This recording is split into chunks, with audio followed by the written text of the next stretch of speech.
ఇదే అజయ్ బాబు అనే వ్యక్తి ఎందుకు హిందువుల పరంగా మీరు ఈ రకంగా మాట్లాడుతున్నారు అని నేను అడిగినా.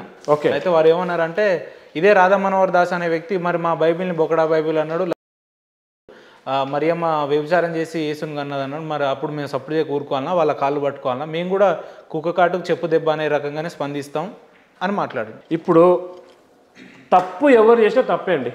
నేను ఎందుకు చెప్తున్నానంటే ఇక్కడ ఒక గొప్ప విషయం చెప్పాల్సిన అవసరం ఉంది.